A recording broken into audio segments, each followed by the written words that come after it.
Во Занаечискиот дом денеска се одржа во ведната средба за проектот Заедници со интегритет во општина Куманово, финансиран од владата на Швајцарија. Проектот има за цел да ја зајакне отпорноста на општините кон корупција, да развие и пилотира системи и механизми кои ќе ја подобрат транспарентноста во локалната администрација. Преку овој проект се планира да се зајакнат капацитетите на граѓанското општество, медиумите и приватниот сектор за подобро следење на процесите на донесување одлуки и испорачување на услуги на локално ниво. Пред присутните се обратија председателката на Советот Ивана Ѓоргиевска и Кристина Колозова, виш програмски офицер во амбасадата на Швајцарија, а проектот го презентираше Дејвид Сип, виш резидентен проектен директор и лидер на тимот. Проектот ќе се имплементира во 6 општини од Националниот демократски институт.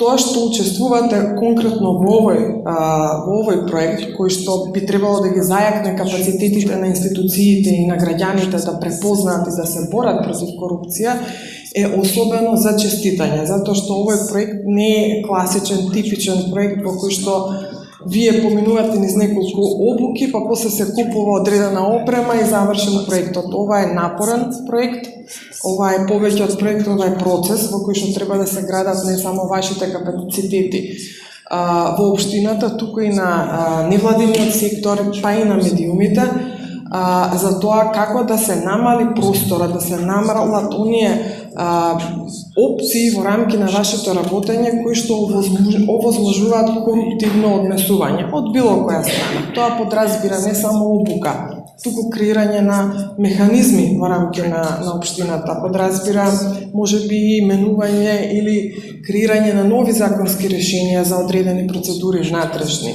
Исто така и граѓанскиот сектор и медиумите треба да си ги изградат своите капацитети и знаења за тоа што е корупција и како се бориме против корупција. Со други зборови, вашиот ангажман во овој проект, предпоставувам дека ќе значи дополнителен ангажман, меѓутоа тој дополнителен ангажман, кога еднаш ќе се воспостават процедури, механизми и така натаму, де факто ви ја олеснува работата и ви ја олеснува позицијата. Доколку механизмите ви овозможат да бидете помалку предмет на притисок за корупција и вашата работа секако ќе биде олесната. Така што, еве, после долго време подготовки, конечно почнуваме со работа на терен, како што кажа Иван, ќе објасни Дејвид. Идејата е да работиме со вас и да не наметнуваме ништо што не потекнува од вас како предлог или идеја, и се базира на ваша проценка за тоа дали имате капацитети, волја и интерес да спроведете одредени измени или реформи внатре во вашата општина и во градот воопшто. There were two very important key agencies. Започнува тоа што ќе ви пренесам дека постојат два клучни аспекти на оваа програма.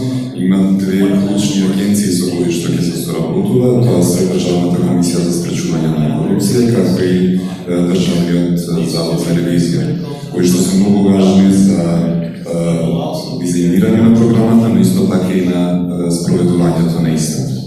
One of the things that the embassy learned from the State Commission is that they noted that една работа што доаѓа како информација научена од страна на комисијата е дека јавната администрација може да биде предмет на непотизам, на политички влијанија, поготово особено кога зборуваме за работувањето од надзорните органи или на управувачките одбори.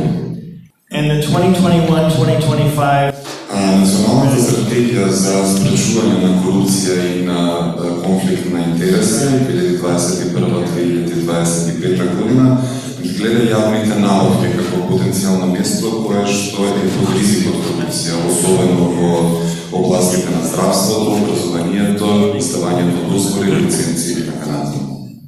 And as you probably know, the State Audit Office every year conducts a number of audits of municipalities, probably somewhere between 6 and 10 per year. And consistently, what the SAO is finding is that Оно што Државниот завод за ревизија секоја година спроведува и ревизии на самите општини, ми се чини дека од 6 до 10 годишно спроведува и оно што константно проведува е дека општините имаат заеднички предизвици. цело време и се однесуваат пред се на буџетот, на самото буџетирање, на управување со буџетот, извршување на буџетот и јавните набавки, како и секогаш во лиценцирањето, во најмувањето. И ќе чуете во оваа презентација дека се ова теми, ова се теми со кои што програмата ќе се занимава и ќе чуете доста како тоа би вработеле во јавните набавки, инспекции, лиценцирања, вработување, издавање дозволи. Причината зошто овие теми се избрани е затоа што се идентификувани како теми од потенцијален ризик од корупција. The development of this program also relied.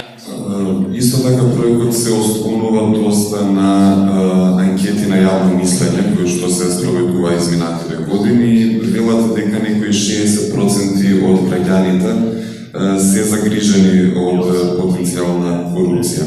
Исто така граѓаните веруваат дека локалните самоуправи или општините немаат доволно волја да се борат против корупцијата и дека самите функционери би можеле да влезат во такво однесување, особено поради чувството на неказненост. Исто така страна на комисијата добивам информација дека повеќето општини имаат планови или стратегии за борба против корупција, но дека постојат препреки во спроведувањето на истите, причините може да се разни, како немање ресурси и така натаму.